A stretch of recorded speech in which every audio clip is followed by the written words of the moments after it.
September 11th, 1683. 4:23 in the afternoon. 17 seconds. That is all the time it takes. 3,000 Polish Winged Hussars crest the Starhemberg ridge, and for 17 seconds, the largest cavalry charge in human history exists in perfect, terrifying silence. 18,000 horsemen fill the horizon. Their wings, frames of eagle and ostrich feathers mounted to their backs, catch the dying September light. The feathers begin to vibrate. Then they begin to scream. Below them, 200,000 Ottoman soldiers look up. Some drop their weapons, others fall to their knees. They have spent 60 days strangling the city of Vienna, 60 days of tunneling under its walls, 60 days of watching Christian defenders eat rats and horses and shoe leather. Victory was hours away. The city's walls had been breached in 3 places. Habsburg civilization was about to end. And now, the sky itself is attacking. Grand Vizier Kara Mustafa Pasha, the commander of the Ottoman siege, sees the charge begin. He has exactly 11 minutes to live as a free man. Within 72 hours, he will be strangled with a silk cord on the Sultan's orders. But he does not know this yet. What he knows, in this moment, is that everything he has built is about to be trampled into the Austrian mud. The hussars lower their 18-foot lances. The infantry runs. The charge covers 2 miles downhill in under 12 minutes. And when it hits, when 20,000 horses collide with an army that has terrorized Europe for 2 centuries, the sound is heard in villages 15 miles away. This is the story of how 60 days of hell ended in 60 minutes of cavalry thunder. This is the story of how a dying city, a desperate king, and a charge that should have been impossible changed the trajectory of human civilization. But to understand why 3,000 men agreed to ride screaming down a mountain into 200,000 enemies, we need to go back 2 centuries, back to when this war truly began. The Ottoman Empire in the 17th century was not merely a nation. It was an idea made flesh, a theocratic superpower that stretched from the gates of Morocco to the borders of Persia, from the shores of the Black Sea to the waters of the Indian Ocean. At its height, the empire controlled 3 continents, commanded armies that numbered in the hundreds of thousands, and administered a population of over 30 million souls. For 200 years, Europe had lived in the Ottoman shadow. The fall of Constantinople in 1453 had sent shockwaves through Christendom that never truly subsided. The Byzantine Empire, heir to Rome, guardian of the Eastern Christian tradition for over a millennium, had been swallowed in a single siege. The great cathedral of Hagia Sophia, the largest church in the world, became a mosque. The last Byzantine emperor died fighting on the walls. His body never recovered. His dynasty extinguished in blood and fire. After Constantinople, the Ottomans kept coming. Belgrade fell in 1521. Hungary collapsed at the Battle of Mohacs in 1526. Its king drowned fleeing the battlefield, its nobility slaughtered almost to a man. By 1529, Sultan Suleiman the Magnificent stood before the walls of Vienna itself, commanding 120,000 soldiers determined to break into the heart of Christian Europe. That first siege failed. The walls held. The winter came early. Suleiman retreated, never to return. But the threat never disappeared. For 150 years after that first siege, the Ottoman frontier sat less than 100 miles from Vienna. The border was a bleeding wound, raided constantly, never truly at peace. Every generation of Austrians grew up knowing that the Turks might come again. Every generation prepared.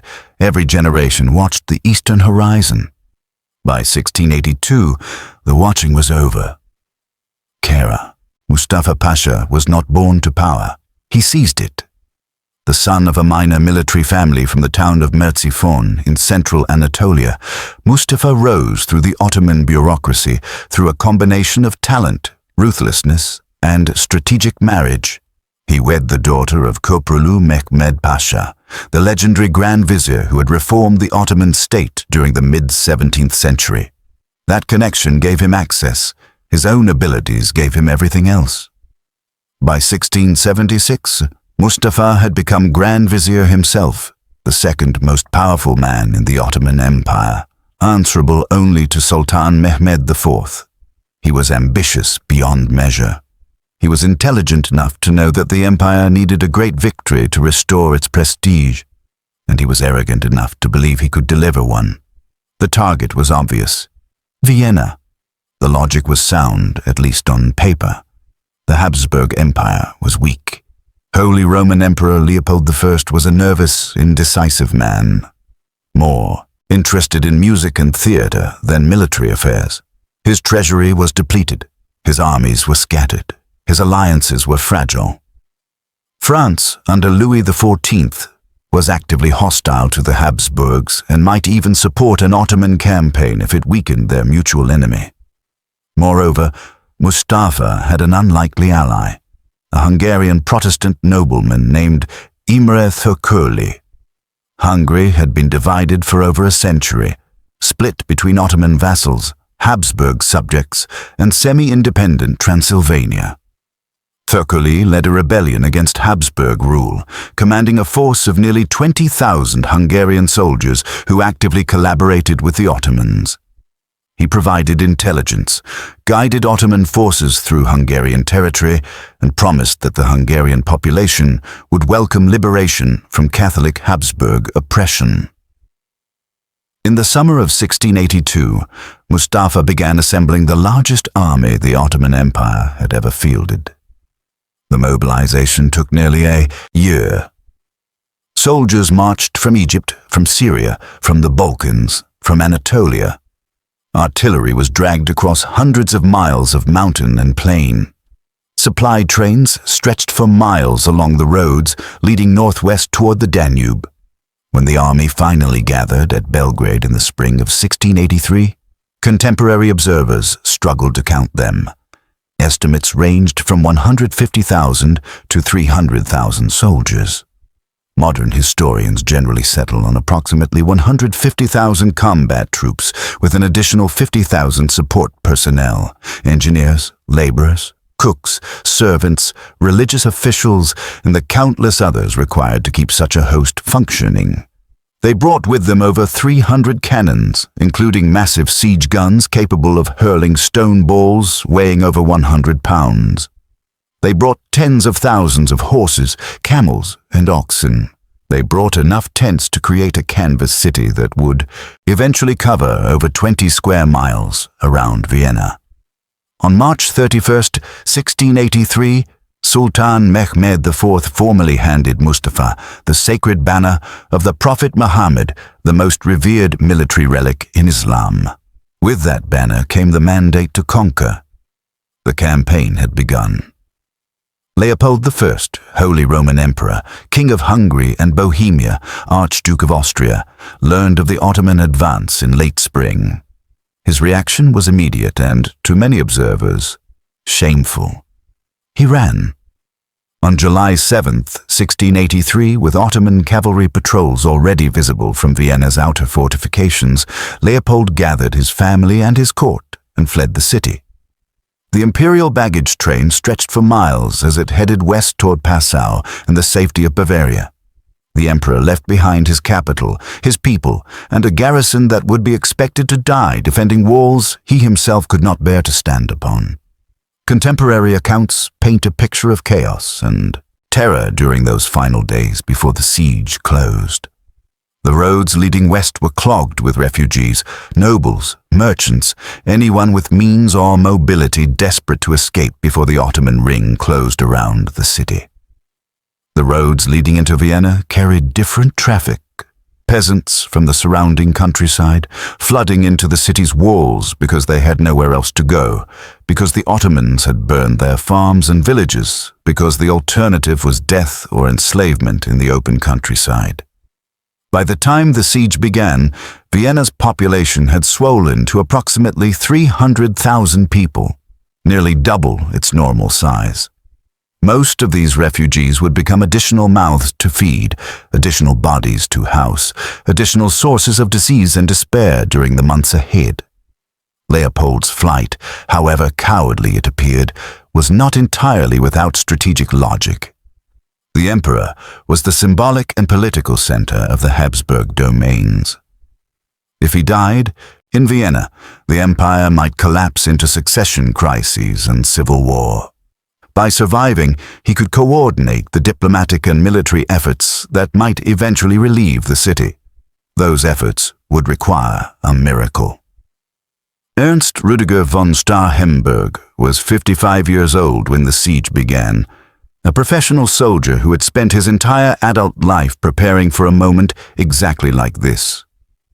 Born into a family of Austrian nobility with a distinguished military tradition, Starhemberg had served in campaigns against the Ottomans since his youth. He had fought at the Battle of St. Gotthard in 1664, where a Christian coalition had handed the Ottomans a rare and decisive defeat. He understood Turkish tactics, Turkish siegecraft, Turkish determination. He knew what was coming. When Emperor Leopold appointed him commander of Vienna's garrison in the weeks before the siege, Starhemberg accepted the position knowing it might be a death sentence. He had approximately 15,000 regular soldiers under his command, supplemented by perhaps 5,000 armed civilians, burghers and craftsmen who had received hasty training in the weeks before the siege closed. Against them stood an army at least 10 times their size, commanded by the Grand Vizier himself, equipped with the finest siege artillery in the world. Starhemberg's first act as commander was to order the destruction of Vienna's suburbs. The decision was militarily necessary and humanly devastating. The buildings outside Vienna's walls, homes, churches, taverns, workshops, the accumulated infrastructure of centuries would provide cover for Ottoman trenches and artillery positions. They had to go. In the days before the siege, Austrian soldiers and desperate civilians tore down everything within cannon range of the walls. They burned what they could not dismantle. They created a killing ground of rubble and ash that would become the bloody no-man's land of the siege. Thousands of families watched their homes destroyed by their own defenders. They had no time to mourn. The Ottomans were coming. July 14th, 1683. The Ottoman army arrives. Witnesses on Vienna's walls watched the horizon darken with dust as the enormous host approached. The sound came first, a low rumble that many initially mistook for thunder or earthquake. Then the banners appeared, thousands of them, a forest of silk and horsehair standards stretching across the landscape. Then the troops themselves, column after column, regiment after regiment, more soldiers than most Viennese had ever seen in their lives, more soldiers than existed in most European kingdoms. The encirclement took several days. Ottoman engineers, the finest in the world, surveyed the terrain and selected their positions with careful precision. They identified the weakest sections of Vienna's fortifications, the Berg Bastion, the Lobel Bastion, the curtain walls connecting them, and began constructing their approach trenches. By July 17th, the ring was complete. Vienna was cut off from the outside world. No supplies would enter. No reinforcements would arrive. The only communication with the relief forces being assembled across Europe would be through messengers who had to slip through Ottoman lines at night, often swimming the Danube, frequently captured, tortured, and killed. Kara Mustafa Pasha established his headquarters in a magnificent tent complex that contemporaries described as a palace in canvas. His personal tent was lined with silk, furnished with carpets, illuminated by golden lamps. Around him sprawled the Ottoman camp, a temporary city of tents and trenches that housed over 150,000 soldiers, their servants, their animals, their supplies. The Grand Vizier summoned the Viennese to surrender. His terms were surprisingly lenient. The garrison would be allowed to leave with their weapons. The civilians would be spared. The city would become an Ottoman possession but would not be sacked. Starhemberg refused. He knew that surrender would end Christian control of Central Europe forever. He knew that his refusal might kill everyone in the city. He refused anyway. The siege began in earnest. Ottoman siege warfare in the 17th century was a science perfected over 2 centuries of continuous refinement. The Turks did not simply surround a city and wait for starvation to force surrender. They attacked walls systematically, methodically, with a combination of artillery bombardment and underground mining that had broken the strongest fortifications in Europe. The process began with trenches. Ottoman engineers, many of them Christian converts or slaves who had been trained in the specialized skills of siegecraft, dug approach trenches that zigzagged toward the walls, providing covered paths for soldiers and artillery to advance without exposure to defensive fire. Each night, the trenches crept closer. Each morning, the defenders saw the Ottoman positions nearer than before. The noise was relentless. Day and night, Ottoman cannons fired into the city, their deep thunder rolling across the landscape, their stone and iron projectiles smashing into walls, buildings, human bodies. The Viennese learned to identify the sounds, the boom of the great siege guns, the sharper crack of smaller field pieces, the whistle and crash of incoming shot. They learned to take cover instinctively, to sleep in cellars, to never stand near windows or exposed positions. But the cannons were not the real threat.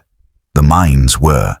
Ottoman sappers tunneled under Vienna's walls with a skill that European engineers could not match. They dug shafts 10, 20, 30 feet underground, shoring the tunnels with timber, packing the ends with barrels of gunpowder.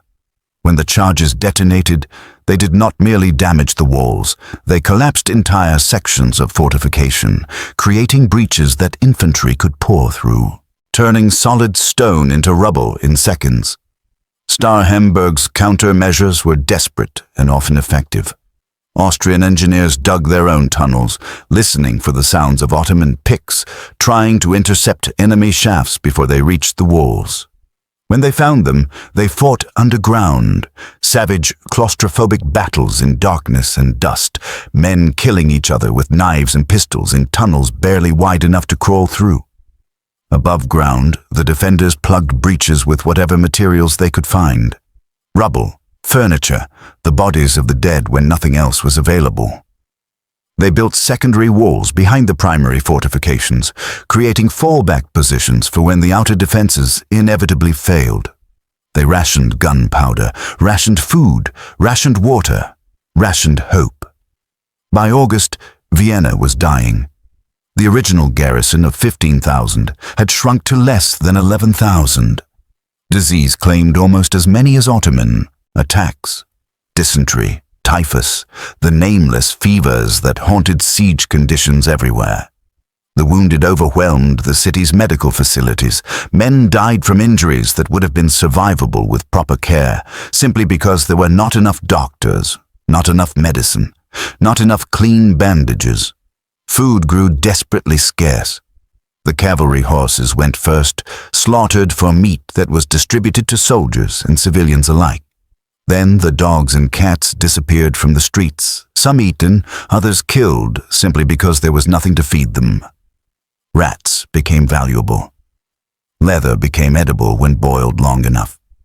The refugees who had crowded into the city before the siege closed consumed resources at a terrifying rate. Starhemberg instituted strict rationing. He organized the civilian population into work brigades, putting every able body to use, digging trenches, carrying ammunition, tending the wounded, burying the dead. He hanged looters and deserters, publicly, maintaining discipline through terror when inspiration failed. He walked the walls daily, showing himself to the defenders, demonstrating that their commander shared their danger. Every night, Austrian rockets screamed into the sky, red stars burning against the darkness, visible for miles in every direction. They were distress signals, prayers in pyrotechnic form, pleas for the relief army that had been promised but never seemed to arrive. The Ottomans saw the rockets too. They understood what they meant. they worked faster. While Vienna bled, Europe mobilized. Pope Innocent XI, recognizing that the fall of Vienna would threaten all of Christendom, worked tirelessly to assemble a coalition. He poured papal funds into the relief effort, over 1.5 million florins by some estimates, an astronomical sum that bankrupted the Vatican treasury. He pressured Catholic monarchs who might otherwise have stayed neutral. He appealed to Christian solidarity in terms that had not been used since the Crusades. The response was remarkable. Bavaria sent 11,000 troops. Saxony contributed 9,000. Other German states, Franconia, Swabia, the Upper Rhine, added thousands more. The Holy Roman Empire's creaking machinery actually functioned, producing a combined German force of approximately 30,000 soldiers. But the linchpin of the coalition was Poland. King Jan III Sobieski of Poland had spent his entire life fighting the Ottomans and their allies. He had crushed a major Ottoman invasion at the Battle of Kotin in 1673, a victory so decisive that the Polish nobility had elected him king in gratitude. He understood the Turkish threat better than any monarch in Europe. He also understood that if Vienna fell, Poland would be next. Sobieski's commitment to the relief effort was total. He stripped his kingdom of soldiers, pulling troops from every garrison, every border fortress, every reserve unit.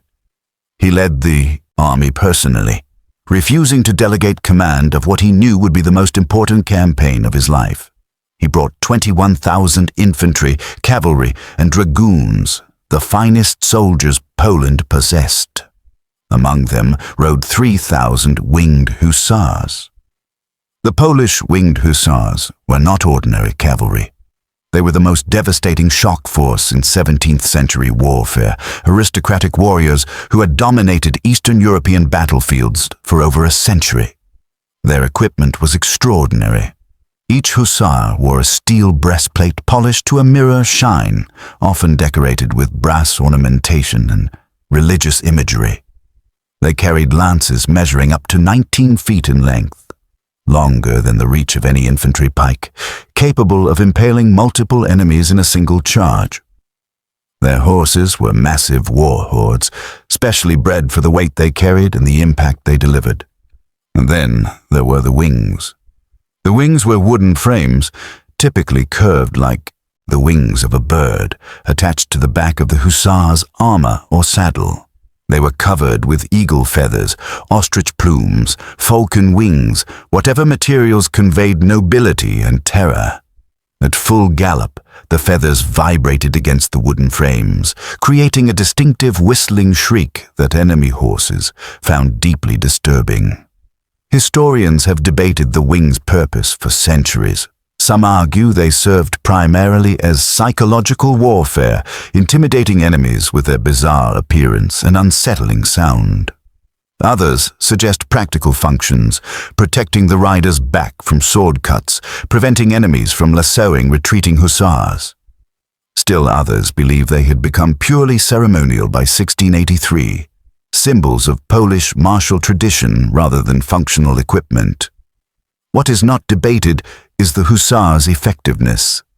At Kirchholm in 1605, 4,000 Polish cavalry had destroyed an 18,000-strong Swedish army in a charge that lasted less than an hour.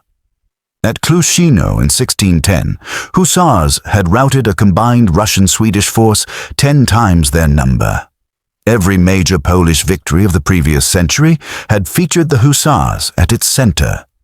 Now, 3,000 of these warriors marched toward Vienna, ready to deliver the charge that would decide the fate of Europe. If you appreciate stories like this, deep dives into history's most dramatic moments, told with the detail and humanity they deserve, take a moment to subscribe to Not Nostalgic History. We explore the past without nostalgia, without sanitization, and without forgetting that behind every great event were real people facing impossible choices. Hit the subscribe button and the notification bell so you don't miss what comes next. Now, back to Vienna, where the walls are falling and time is running out. September 1st, 1683. The relief army assembles at Tulln, a town on the Danube approximately 20 miles northwest of Vienna. The combined Christian force numbered approximately 65,000 combat troops, supplemented by tens of thousands of support personnel. Command was technically shared between Duke Charles the Hussars of Lorraine, who led the imperial forces, and King Sobieski, who commanded the Poles and claimed overall leadership by virtue of his royal rank. In practice, the two men cooperated effectively, recognizing that personal ambition had to yield to the crisis at hand. The army faced a strategic problem that seemed almost insurmountable. Between Tulln and Vienna lay the Wienerwald, the Vienna woods, a range of densely forested hills that offered only limited paths for military movement. An army of 65,000 men with all its horses, cannons, and supply wagons could not simply march through forest. It needed roads, and the roads through the Wienerwald were few, narrow, and potentially defensible. If Kara Mustafa had chosen to defend the passes, the relief might have failed.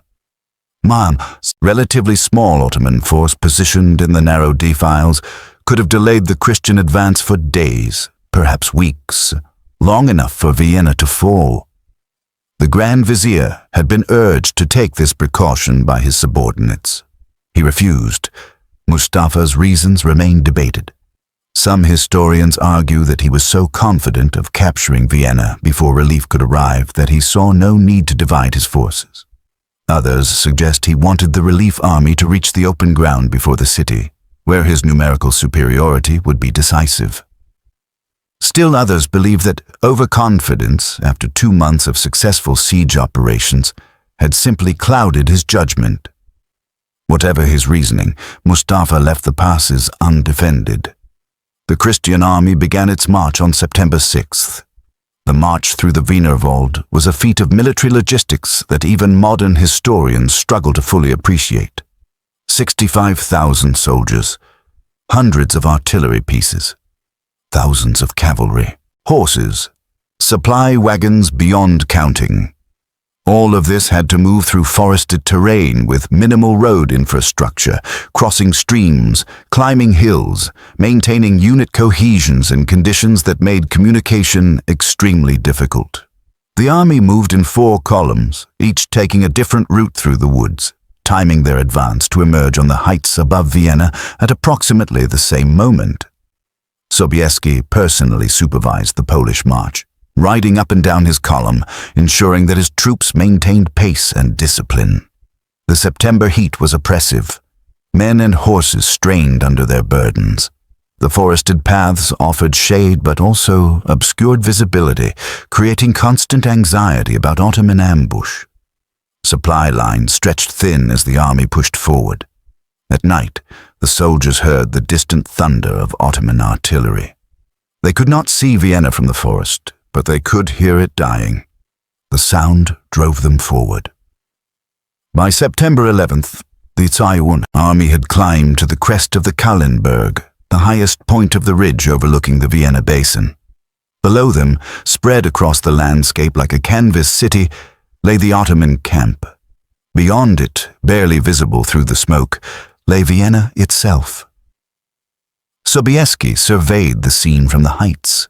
The Ottoman force was enormous, even larger than his intelligence had suggested. The camp stretched for miles. The trenches around Vienna were clearly visible, pressed right against the city's battered walls. What Sobieski saw next likely filled him with a mixture of horror and hope. Ottoman troops were massed near several points in Vienna's walls. They were not defending the camp. They were preparing an assault. Vienna's garrison had perhaps hours left, maybe less. On the morning of September 12th, before the battle began, King Sobieski attended Catholic Mass. The service was held in a ruined chapel on the Starhemberg, conducted by Marco d'Aviano, a Capuchin friar who had become one of Pope Innocent XI's most trusted agents. D'Aviano had traveled with the relief army, offering spiritual counsel to commanders and common soldiers alike. Now, as the largest battle of the century approached, he celebrated the Eucharist for the king who would lead the charge. The chapel was crowded with Polish and German officers, men who understood that many of them would be dead by sunset. They prayed for victory. They prayed for their souls. They prayed for the courage to do what had to be done. Sobieski received communion. He took his time, kneeling before the altar, seemingly oblivious to the urgency of the moment. His officers waited. His army waited. Vienna waited. When the Mass ended, Sobieski rose and addressed his commanders. The content of his speech has not survived in precise detail, but the sentiment is clear from subsequent accounts. This was a holy war. This was a battle for civilization. This was the moment that God had prepared them for. They would not fail. Below them, the Ottoman army was beginning to stir. They had seen the Christian forces on the heights. They knew the battle was coming, but they had not yet realized how quickly it would arrive. At approximately 4 o'clock in the morning, the Christian artillery opened fire. The Battle of Vienna unfolded in 3 distinct phases, each lasting several hours, each bringing the Christian forces closer to the Ottoman camp. The first phase was the infantry advance on the left and center. German troops under Charles of Lorraine and the other imperial commanders descended from the Cavalry into the vineyards and fields that covered the lower slopes. They moved in disciplined formations, pikes and muskets bristling, pushing back the Ottoman screening forces that had been posted on the heights. The fighting was brutal, but not decisive. Ottoman troops contested every vineyard, every field, every farmhouse. They fell back slowly, trading space for time, hoping that Mustafa could organize a counterattack or that the siege of Vienna would succeed before the relief broke through. The terrain favored defense. The ground was broken by walls, irrigation ditches, and the infrastructure of agricultural land that had been cultivated for centuries. Each obstacle slowed the Christian advance. Each delay gave the Ottomans hope. The second phase began in the early afternoon, as the Christian center pushed into the lower ground and began engaging the main Ottoman positions. Here, the fighting intensified dramatically. Ottoman janissaries, the empire's elite infantry, recruited as children, trained for years, fanatically loyal, held their ground with ferocious determination. The noise was overwhelming. Thousands of muskets firing, hundreds of cannons on both sides, the screams of the wounded and dying, the shouted commands of officers trying to maintain control, the clash of steel on steel in close combat. Observers miles away could hear the battle's roar. Smoke obscured the battlefield. The smell of gunpowder became so thick that men struggled to breathe. Blood soaked into the September earth until the ground itself became slippery and treacherous. By mid-afternoon, the Christian advance had stalled. The German infantry had pushed within a mile of the Ottoman camp but could go no farther. Casualties mounted. Ammunition ran low. The sun began its descent toward the horizon, and then came the third phase. The cavalry had been waiting all day. 18,000 horsemen, Poles, Germans, Austrians, had remained on the heights throughout the morning and early afternoon, watching the infantry battle below, conserving their strength for the decisive moment. King Sobieski had spent hours positioning his forces, ensuring that when the charge came, it would hit the Ottoman lines with maximum impact. At approximately 4 o'clock in the afternoon, Sobieski gave the order. The cavalry began its descent. The formation was staggered, designed to maximize shock and minimize the risk of horses stumbling over each other on the broken ground. At the center, leading the charge, rode the 3,000 Polish Winged Hussars. They were flanked by German cavalry on the left and lighter Polish cavalry on the right. The descent took time. The horses had to pick their way down the slopes, navigating terrain that would have been challenging even at walking pace. But as the ground leveled out and the cavalry reached the open fields before the Ottoman camp, the pace accelerated. Hussars kicked their horses into a trot, then a canter, then a gallop. The wings began to sing. The sound built slowly, a vibration at first, then a hum, then a shriek that rose in pitch and volume as the horses accelerated. Tens of thousands of feathers vibrating against wooden frames, creating a collective noise that witnesses struggled to describe. Some compared it to a pipe organ, others to a choir of angels or demons. The sound was not natural. The sound was not human. The Ottoman troops saw the charge coming. They had perhaps 2 minutes to respond. Some stood their ground, bracing for impact. Others began to waver. Still others broke entirely, turning to flee before the hussars even reached them. Kara Mustafa Pasha, watching from his headquarters, understood immediately what was happening. He ordered reserves forward. He called for countercharges. But it was too late. The hussars were already among his men. The impact was catastrophic. A cavalry lance held by a rider at full gallop concentrated the momentum of horse and man into a steel point smaller than a human fingertip. The physics were devastating. A hussar lance could penetrate armor, could pierce through one body and into another, could impale multiple enemies in a single strike. When 3,000 hussars hit the Ottoman lines, the front ranks simply ceased to exist. The charge did not stop. It could not stop. The momentum of 18,000 horses carried the cavalry deep into the Ottoman camp, trampling tents, scattering soldiers, creating chaos that spread faster than any human organization could contain. Behind the lances came sabers. The hussars, having shattered their lances on impact, drew their swords and continued killing. They cut down fleeing soldiers. They sabered men still struggling in their tents. They rode down officers trying to organize resistance. The German cavalry on the flanks swept around the engagement, cutting off Ottoman retreat routes, preventing any organized withdrawal. The lighter Polish cavalry pursued fugitives, ensuring that retreat became rout. Within minutes, the Ottoman army had ceased to function as a coherent fighting force. Units that had held firm throughout the day dissolved into crowds of panicked individuals. The siege lines around Vienna collapsed as troops abandoned their positions to flee. The carefully constructed trenches became death traps as cavalry rode along them, cutting down soldiers who could not escape. The camp itself became a target. Hussars rode through the Grand Vizier's quarters, scattering silk hangings and golden treasures into the mud. They captured the sacred banner of the Prophet, an unimaginable humiliation for the Ottoman army, and claimed it as a trophy for the Polish king. Kara Mustafa Pasha fled. He gathered what personal guards he could and rode southeast, away from the battle, away from Vienna, away from everything he had spent the summer building. His magnificent tent fell into Christian hands.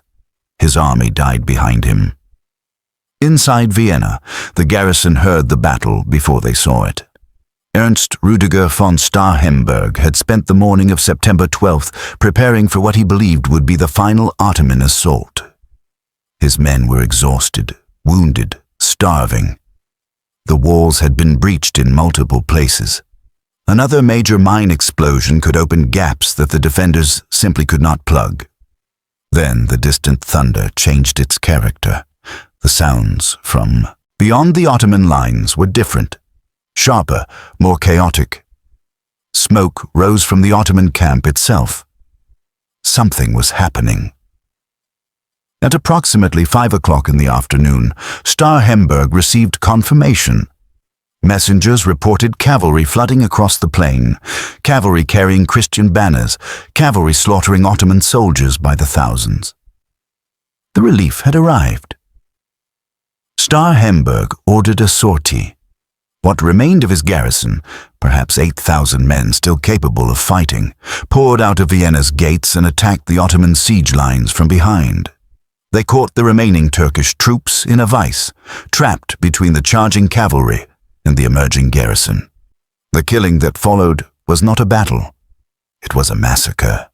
Ottoman soldiers caught between two forces, with their camp burning behind them and their commanders fleeing, had no chance. Thousands died in the trenches they had spent 2 months digging. Thousands more were cut down as they fled across the open ground. The Danube itself claimed hundreds who tried to swim to safety. By sunset, the siege of Vienna was over. The scale of the Ottoman defeat was almost incomprehensible. Casualty estimates vary, but the most credible figures suggest that approximately 15,000 Ottoman soldiers died on September 12th alone, with thousands more killed or captured in the pursuit that continued for days afterward. The army that had marched on Vienna, nearly 200,000 strong, had been shattered. Perhaps half its soldiers reached Ottoman territory alive. The Christian forces captured the entire Ottoman camp. Tents, supplies, artillery, treasure. The haul was enormous. Gold and silver, silk and jewels, weapons and ammunition. Coffee beans, which were initially mistaken for animal feed before someone realized their value, and the famous Viennese coffee house tradition began. More significantly, the Christians captured the Grand Vizier's personal records, including maps, intelligence reports, and diplomatic correspondence. These documents would prove invaluable in the campaigns that followed. King Sobieski entered Vienna on September 13th, riding through streets lined with cheering crowds. He attended a Catholic Mass of Thanksgiving in St. Stephen's Cathedral, giving thanks for a victory that had seemed impossible just days before. His letter to his wife, Marysienka, written in the hours after the battle, captured the magnitude of what had been achieved. He described the endless sea of Ottoman tents, the mountains of captured goods, the total collapse of an enemy that had terrorized Europe for centuries. Ernst Rüdiger von Starhemberg emerged from the siege a hero. His defense of Vienna, conducted against impossible odds for over 60 days, had held just long enough for the relief to arrive. Without his tenacity, the relief army would have arrived to find a conquered city. Emperor Leopold, returning from his comfortable exile, awarded Starhemberg titles and estates that made him one of the wealthiest men in Austria. Leopold himself presented a more complicated picture. His flight from Vienna, however strategically justified, had not been forgotten. When he finally arrived to celebrate the victory, he was met with barely concealed contempt from Sobieski, who had actually risked his life to save the Habsburg capital, and Kara Mustafa Pasha. The Grand Vizier fled to Belgrade, hoping to rebuild his army and his reputation. He failed on both counts. On December 25th, 1683, Christmas Day, assassins sent by Sultan Mehmed IV strangled him with a silk cord. The sacred banner of the Prophet, captured at Vienna, was displayed in Krakow, Poland's ancient capital, where it remained for centuries as a trophy of Christian victory. The siege of Vienna was not the end of the conflict. It was the beginning. The Holy League, formally established in March 1684, united the Habsburg Empire, Poland, Venice, and Russia in a coordinated offensive against the Ottoman Empire. For 16 years, the war continued, grinding away at Ottoman positions across Eastern Europe and the Mediterranean. Buda, the capital of Ottoman Hungary, fell in 1686 after a siege that lasted nearly 3 months. Belgrade followed in 1688.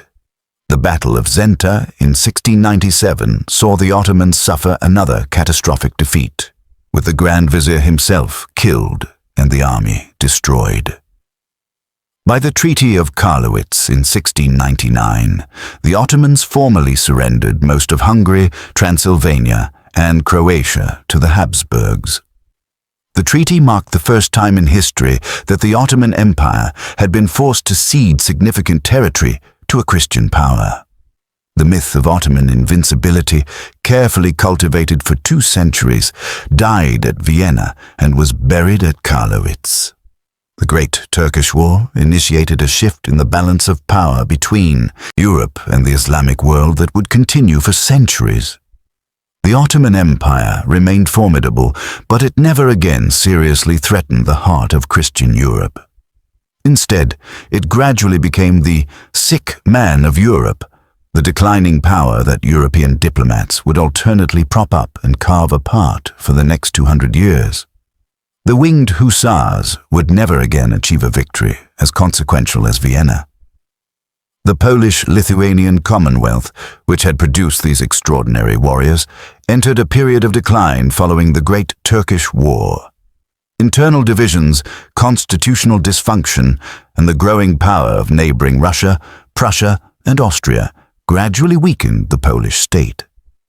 By 1795, Poland had ceased to exist as an independent nation, partitioned among its neighbors in one of history's most cynical acts of great power politics. The Hussars themselves faded as military technology changed.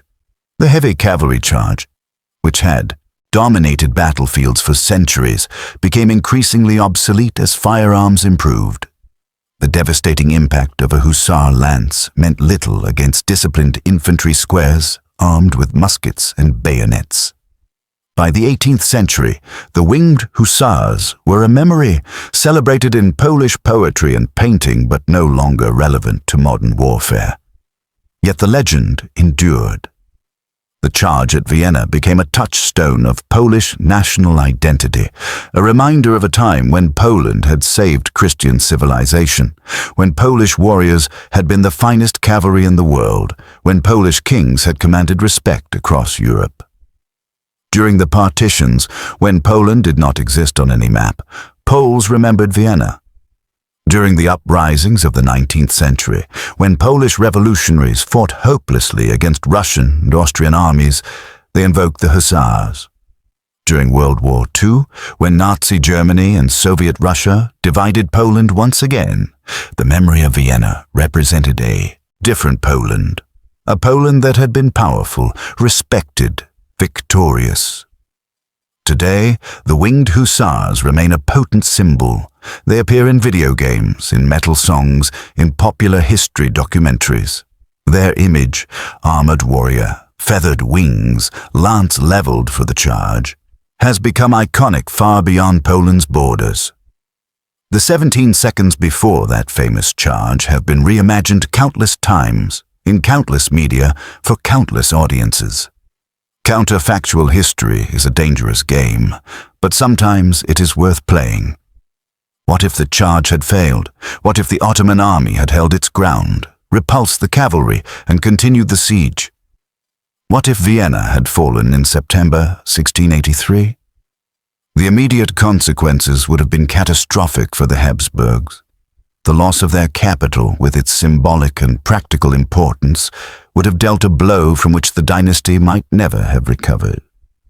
The German states of the Holy Roman Empire, already loosely connected and frequently uncooperative, might have made separate peaces with the Ottomans or dissolved their connection to the Habsburgs entirely. Ottoman conquest of Vienna would have opened the path to further Western expansion. Prague, the capital of Bohemia, lay less than 200 miles to the north. Bavaria and the German heartland lay to the west. The Ottomans had never successfully occupied territory this far into Europe, but the fall of Vienna might have made such occupation possible. The religious implications were equally profound.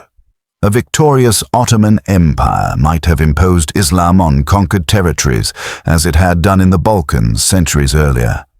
Centuries of European Christianity might have been erased, the churches converted to mosques, the populations converted or subjugated, the cultural inheritance of the Renaissance and Reformation extinguished. This is not inevitable, of course. Conquered populations resist, empires overextend. The Ottomans might have found ruling Central Europe as difficult as holding it. But the possibility of an Islamic Central Europe radiating out from Ottoman Vienna was real enough to terrify contemporaries and to motivate the desperate defense and the impossible relief. The charge at Vienna did not merely win a battle, it foreclosed a future that Europeans found too terrible to contemplate. War is not an abstraction, it is flesh and blood and bone. The siege of Vienna killed approximately 20,000 people. Soldiers on both sides, civilians caught in the crossfire, refugees who starved in the streets or died of disease in the overcrowded cellars. Many more died in the pursuit and the campaigns that followed. We do not know most of their names. The garrison soldiers who held the walls for 60 days. We know their commanders, their regiments, sometimes their collective fates. But the individuals who stood on the ramparts as Ottoman cannonballs screamed overhead, who charged into breaches, knowing they would probably die, who passed ammunition until their hands bled and their ears went deaf. These men remain anonymous. The Ottoman soldiers were equally anonymous. The empire that had raised them, trained them, equipped them, and marched them 1,000 miles to die beneath Vienna's walls, treated them as instruments of conquest rather than human beings worthy of remembrance. Many were janissaries, taken from Christian families as children, converted to Islam, trained for war.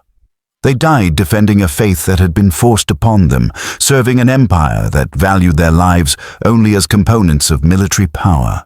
The civilians suffered most. The people of Vienna who survived the siege emerged from 60 days of terror, starvation, and disease into a devastated city surrounded by the wreckage of 2 armies. The smell of death lingered for months. The psychological scars lasted longer. The peasants of the surrounding countryside fared even worse. Those who could not flee to Vienna before the siege closed were left to the mercy of an army that had little mercy to spare. Villages burned, fields trampled, livestock slaughtered or stolen. The human infrastructure of rural Austria, built over generations, was erased in weeks. This is what war costs, not statistics, people. The Battle of Vienna has been interpreted many ways by many people over the centuries since it occurred. For contemporary Christians, the meaning was obvious. God had intervened to save his people from Islamic conquest. The victory was miraculous, providential, a sign of divine favor that demanded thanksgiving and renewed commitment to the faith. For Polish nationalists of later centuries, Vienna represented the apex of Polish power. The moment when a Polish king commanded the largest cavalry charge in history and saved Western civilization. This interpretation sustained Polish identity through centuries of partition, occupation, and suffering. For modern Europeans, the battle has become more complicated. The narrative of Christian Europe triumphant over Islamic invasion sits uneasily alongside contemporary commitments to multiculturalism, religious tolerance, and critical examination of European colonialism and imperialism. Some historians emphasize that the Ottoman Empire was in many ways more tolerant than the Christian kingdoms it threatened. More welcoming to Jews, more accepting of religious diversity, more economically sophisticated. These interpretations are not mutually exclusive. The Battle of Vienna can be simultaneously a moment of genuine military heroism, a victory for a civilization that was worth defending, and a chapter in a longer story of religious conflict that brought suffering to millions. What is certain is that the battle mattered. The men who fought and died on September 12, 1683, Christian and Muslim, Habsburg and Ottoman, Polish and German, changed the trajectory of human history. The world we inhabit today is different because they did what they did. Close your eyes for a moment. Try to see it. The Starhemberg Ridge, September 12, 1683. Late afternoon. The sun is westering, casting long shadows across the Vienna basin. Below, the smoke of battle rises from a dozen points. The sound of cannon and musket fire rolls up the slopes like distant thunder. And then, the cavalry begins to move. First a walk. The great war horses step carefully down the slope, their riders checking their equipment one last time. Lances balanced, sabers secured, wings fastened, then a trot. The pace quickens. The formation compresses. 18,000 horses moving as one, the ground beginning to shake with the collective impact. Then a canter. The wings begin to vibrate. The first notes of that unearthly shriek emerge from the feathered frames. Then a gallop. The charge is irreversible now. The horses cannot stop. The riders would not if they could. 2 miles of open ground between them and the Ottoman camp. 2 miles covered in minutes. The wings scream. At the front of the charge, King Jan III Sobieski of Poland levels his lance. He is 54 years old, overweight, exhausted, leading the most important cavalry charge in the history of European warfare. Behind him ride 3,000 Winged Hussars, the aristocratic flower of Polish chivalry, men who have trained their entire lives for this moment. Behind them ride 15,000 more, German heavy cavalry, Polish light horse, Austrian cuirassiers, an avalanche of steel and flesh and fury, descending on an enemy that has terrorized Christendom for 200 years. Somewhere in Vienna, Ernst Rüdiger von Starhemberg hears the charge begin. He does not know yet that relief has arrived.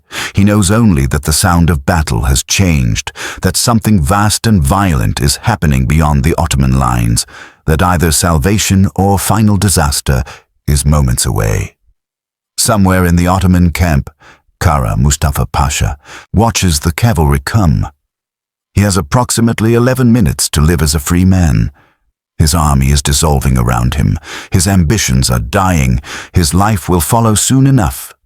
And somewhere between them, in the space where the charge meets the defense, where the lances find their targets and the wings shriek their triumph, history turns.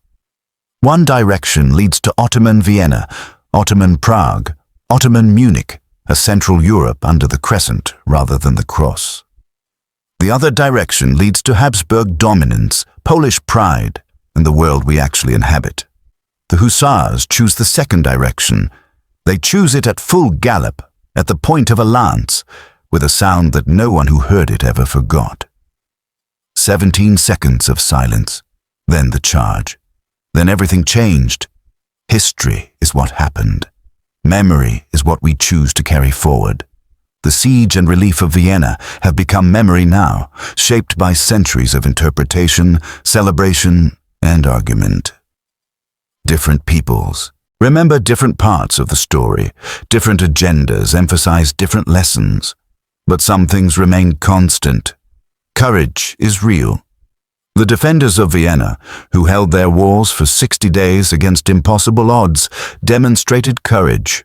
The relief army, which marched through forest and over mountain to save a city that might already have fallen, demonstrated courage. The Hussars, who charged 2 miles downhill into an army that outnumbered them 10-1, demonstrated courage. Sacrifice is real. 20,000 people died in and around Vienna during those terrible months. Many of them died knowingly, choosing death over surrender, choosing to hold their positions when retreat would have been safer. They sacrificed themselves for causes larger than their individual lives, for their faith, their kingdoms, their comrades, their families. Consequences are real. The battle mattered. The world after September 12, 1683, was fundamentally different from the world before. Individual choices, multiplied by thousands, aggregated into an outcome that shaped centuries of subsequent history. This is what history teaches us, if we are willing to learn. That the past was not inevitable. That human choices made it what it was. That our own choices, however small they seem, aggregate into the future that our descendants will inherit. The Winged Hussars did not know they were changing history when they crested the Starhemberg ridge. They knew only that their king had ordered a charge, that their enemies were below, that their comrades rode beside them. They charged anyway. That is what courage looks like. Not the absence of fear, but the decision to act despite it. Not certainty of success, but commitment to the attempt. The wings still scream in memory, in imagination, in the echo of hoofbeats that faded 3 centuries ago, but have never quite stopped sounding. Listen, can you hear them?